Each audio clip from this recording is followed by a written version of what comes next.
today we are going to talk about electron configurations. Alright, now with electron configurations, these typically involve the arrangement of electrons in an atom. So in other words, where are they? Each type of atom has its unique electron configuration because they each have different numbers of electrons. And electrons will always tend to assume position that create the lowest possible energy. I refer to this as them being happy. Okay, you're going to hear me say that a lot over the course of the year. Alright, now with electron configurations, the first thing is we have to refer to as a ground state electron configuration, and that's just the lowest energy possible. So that's where they're the happiest, and that's what we're going to mostly focus on. Alright, there are a few rules, and the first one is going to be the Aufbau Principle. My highlighter is not working, so we're just going to go with this. Yeah.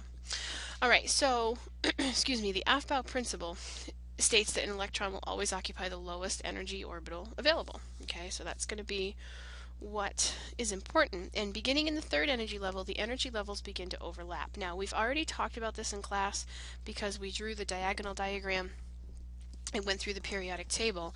This is just another picture to show you that overlap, that we start at 1s, we go from 2s to 2p, 3s, 3p stays pretty straightforward, then we start overlapping again. We go 4s, 3d, 4p, 5s, 4d, etc., etc., etc. And this is just giving you an idea of how all of those overlap on a regular basis. Now, in addition to the Aufbau principle, we also have the Pauli exclusion principle. Now, the Pauli exclusion principle simply states that no electrons in the same atom can have the same set of 4 quantum numbers. Now, although we are not identifying actual quantum numbers, this is going to be important when we talk about how they spin. And Hund's rule is not going to make a lot of sense right now, but just kind of bear with me and I'll demonstrate breaking it when I'm doing the examples. Includes the fact that orbitals of equal energy are each occupied by one electron, it's an electron, before any orbital is occupied by a second, and all unpaired must have the same spin. And I know that right now that sounds like a foreign language, but remember the orbitals where there's more of them, the p's will have 3, the d's will have 5, and the f's will have 7. Okay, so when we're talking about Hund's rule, it's the p's, the d's, and the f's, and again I'll demo that for you. Okay, so again, this is how you'll see me write these here in a few minutes. If we fill a 1s, we put one facing up and one facing down, and that just shows opposite spin. Okay, is what that's going to do. Is it's going to show opposite spin. And over here, this 2p, remember there's 3 orbitals, so we write that with 3 lines, and these 3 over here are demonstrating Hund's rule in the fact that if we have filling the p, we always put 1, 2, 3, and then we would come back and double up if we needed to. Okay, now we got to talk about writing configurations, and before we can do that, there are going to be 2 types of configurations that we're going to do. The first is called orbital notation. I always remember this because I actually have to write out the orbitals as a line, and I'll put this in, try to help you out if this is on tests and quizzes stuff so we don't get confused on the differences. Then we're going to have electron configuration notation. And this is when we're going to use superscripts to designate the number of electrons in a sublevel. Okay, so let's move on here. Alright, the order for the filling sublevels, again, we've done this in class. There's 2 methods, either the triangle diagram or using the periodic table. It does not matter to me which one you use. They both will get you to the final answer, which is most important. Now the triangle diagram, again here we follow the arrows. So we would go 1s to 2s, 2p to 3s, 3p to 4s, and then we start to overlap 3d, 4p, 5s, etc., etc. Here is the lowest energy, and here is the highest energy. Okay, and if that works for you, great. If this makes sense, as soon as you get that quiz or that test, write it down and then you've got it. Otherwise, you can use the periodic table. And this is why we labeled it the other day, where you have 1s, then you go to 2s, 2p, 3s, 3p, 4s, 3d, etc., etc., etc. Okay, so we just, you can use the periodic table as well. It doesn't matter. Either one is going to get you there, as long as you've got one. Okay, here are the steps for writing configurations. When we write configurations, we're going to start by finding the number of electrons in the atom. How do we do that? Well, we find it on the periodic table. We find the atomic number, which is the 1 through up to 118, that tells us the number of protons, which is also going to be equal to the number of electrons. We identify the sublevel.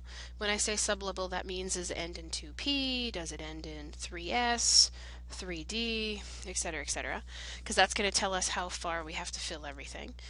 We draw out lines for each orbital, ending with the sublevel identified. Same thing we did up here. And then we're going to add arrows until we draw out all the electrons. Now, like all things we do in here, the rules themselves don't necessarily make a ton of sense. So we're going to do some samples. And you're going to have to write a lot of the stuff down on the next few slides because you don't have a lot of this information. Alright, so let's start with silicon. Now, just as a reminder, I'm going to bring up the periodic table here for just a second. Maybe. Yeah. But if I find the periodic table, I find silicon. Okay, here it is. Whoops. All right, here it is. Silicon is the 14th element. Okay, it's the 14th element. That's why when I find the number of electrons, I'm going to be dealing with the 14th element. Okay, and since I'm here, let me also identify the space. Remember, we're in the P block of the periodic table.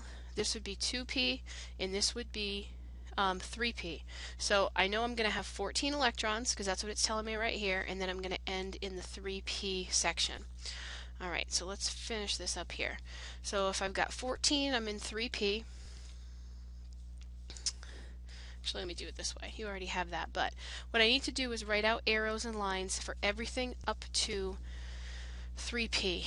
So I'm going to have 1s, 2s, 3 lines for 2p because there are 3 orbitals in that section. Okay, then I am going to draw a line for 3s. Okay, and then we've got to get all the way to 3p. So 3 more lines for 3p. Now, the principles that we had, the Aufbau Principle says we always fill them in the order from lowest energy to highest energy. So this is how we do this. We're going to put 1 in the 1s and then 2 in the 1s so that they're filled. 2 in the 2s, and when we fill the 2p, remember Hund's rule was kind of that ugly rule that says orbitals of the same energy are filled with 1 electron facing the same direction, and then we fill them. And this is what that means. We put 1, 2, 3, and then we go back and we double them up. Okay, and then for 3s, we're going to put 2 in the 3s. Now at this point I've done 2, 4, 6, 8, 10, 12. I only have 2 left. Okay, so in 3p it means there's only going to be 2, and this is how I correctly do that to follow Hund's rule. What I would not do is this, and if you don't understand why, don't worry about it. You're going to see enough examples that will understand that this is wrong because it does not follow Hund's rule. Okay? Alright, and then, so this would be our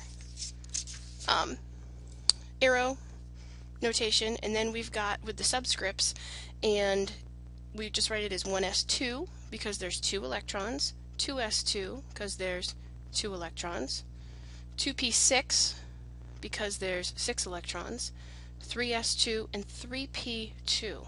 Okay, and I've identified the core versus the valence electrons because we're going to learn what's called noble gas notation a little bit later as well. And if I just come back to the periodic table just to show you something for just a second, oops, if you think about maybe when you look at silicon on the periodic table, if this is the 3p section, it is the second element in 3p. So it makes sense that it ends in 3p2. Okay, now I'm going to come back. If you look at the next slide, it's chlorine, and so I don't have to go back and forth. We got to find chlorine, which is the 17th element. It's also in 3p. Alright, so we're going to have some similar changes on those. So we'll bring these back up and show you how we're going to do this.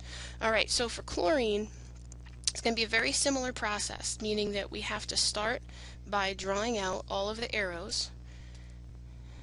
Put that up last, up to 3p. Now the good news is that this order does not change. So once you get it and you've got it, you're in good shape. Whoops, I want to change that to a different color here. Alright, so we're going to start with 1s, then we've got 2s, we've got 2p, 3s, and 3p. Again, the reason the p's get 3 is because they always come in sets of 3. This time we've got 17 total. So 2 in the 1s, 2 in the 2s. When we fill the p's, we're going to fill them all facing the same direction. We're going to come back in the opposite direction. Again, that follows Hunt's rule. And then we've got 3 s's, which is totally filled. And now we've got 5 left. So this is how I'm going to do this. It's going to be 1, 2, 3, all facing the same direction, again because of Hunt's rule, 4, 5. So in essence we have one space, this is going to come in handy later, that's empty. So we're missing one electron, so to speak, to fill that 3p sublevel. And this would be another version where you've got, again, 1s2, not squared, 2s2, 2p6, 3s2, and 3p5. Okay, so that's our electron configuration for chlorine. And again, if you look at the periodic table, we saw this earlier, right? It's going to be the 5th element in the 3p section. Okay, so again, when I say 5th, all I'm talking about here is the fact that I've got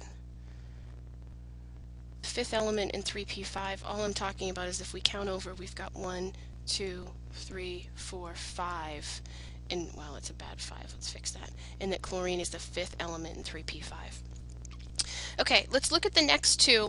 We're going to finish with sodium and calcium. We're going to do the rest of them in class so that I can explain it. But if we find sodium, it's going to be the next element that we have. We find that sodium has 11 electrons because it's the 11th element, and also if this is the 1s, the 2s, and the 3s, it's going to end in the 3s region. Okay, and then the next one we're going to do is calcium. I just want to point both of these out. Calcium is going to have 20 electrons, and it's going to be in the 4s. Okay, so let's do both of those just to finish up for this particular video. Alright, so if we get to sodium, maybe, see if we can get this to work today. Oops. Okay, sodium is going to have, remember we already talked about this, but sodium is going, see if I can get something to write for me. Sodium is going to have 11 electrons. I'm going to abbreviate electrons here, and it's going to end in the 3s region. Alright, so we have to draw everything up to 3s. So we've got 1s, we've got 2s, we've got 2p, and we've got 3s. Okay, so now the way that we do this is we have 1 up and 1 down for 1s. Now remember, when we fill the p, we're going to go 1, 2, 3, 4, 5, 6, and now we only have 1 left. Okay, so it's going to be 3s, and that's it. Again, we only have 1. So when we write our subscript notation, it's going to be 1s2, 2s2, 2p6, again, just from the fact that there are 6 electrons, each one of these arrows mean an electron, and 3s1. Now, this right here is the first group of the periodic table, the alkali metals. And it's just to show you the pattern that every single one of them will end in S1. So here's lithium, which is in the 2s block, it's 2s1. Sodium is the 3s1, potassium 4s1, rubidium 5s1, etc., etc. Okay, so that's just to show you some patterns. Alright, now let's do, actually maybe we'll do bromine too, but we'll finish up here. Now with calcium, we already talked about the fact that calcium is going to have 20 electrons, because it's the 20th element, and it's going to end in the 4s category. So again, we follow that same pattern. Let me bring up so I don't run into it. Alright, we've got 1s, 2s, and if you have to go on another line for these, don't worry about it. 2p, 3s, I'm going to run out of space here, 3p, and 4s. Now, since I end in 4s, let me rewrite this here, everything up to that point is filled. So 2 there, 1, 2, 3, 4, 5, 6. I'm doing it that way just to show you that's how you follow Hunt's rule again. Remember, Hunt's rule is the fact that when I fill these p blocks, I put 1 facing the same direction, and then I come back and double them up. And for 4s, it's the, if I've done 2, 4, 6, 8, 10, 12, 14, 16, 18 electrons, I have 2 more. So it's going to be 4s, and there's going to be 2 of them. So my electron notation is 1s2, 2s2, 2p6, 3s2, 3p6, and 4s2. Okay, now I want to show you bromine because bromine is going